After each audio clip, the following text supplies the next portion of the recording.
នៅពេលដែលយើងគិតអំពីអ្វីៗទាំងអស់ដែលយើងធ្វើអ្វីៗទាំងអស់ដែលយើងមាន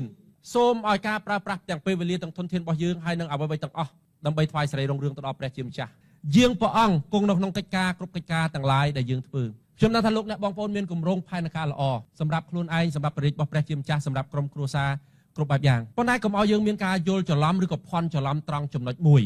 ពេលខ្លះយើងថាខ្ញុំថ្វាយឆ្នាំ2025ទៅដល់ព្រះអង្គយើងនៅក្នុងចិត្តយើងសម្ដៅថាព្រះអង្គអ្នកធ្វើឲ្យយើងព្រះអង្គអ្នកបំពេញហេតុការណ៍ទាំងឡាយឲ្យយើងព្រះអង្គជាអ្នកដែលរៀបចំអ្វីៗទាំងអស់សម្រាប់យើងឲ្យព្រះអង្គធ្វើឲ្យយើងទៀតព្រះអង្គមិនត្រឹមបើកផ្លូវឲ្យយើងទេព្រះអង្គធ្វើឲ្យយើងទៀតបើសិនបើយើងគិតចឹងយល់ច្រឡំហើយយើងយល់ច្រឡំថាព្រះអង្គជាបុគ្គលិកយើងបាទឬក៏យើងយល់ច្រឡំថាព្រះអង្គជាអ្នកដែលបម្រើយើងវិញមិនមែនទេព្រះអង្គគឺជាព្រះអម្ចាស់ហើយជាព្រះជាម្ចាស់របស់ជីវិតរបស់យើងម្នាក់ព្រះអង្គក៏ប្រហារតីរួមដំណើរជាមួយយើងខ្ញុំដឹងថាមនុស្សជាច្រើនរំភើបជាមួយនឹងកិច្ចការដែលនឹងកើតឡើងនៅក្នុងជីវិតរបស់គាត់នឹងកិច្ចការផ្សេងៗទៀតដើម្បីធ្វើ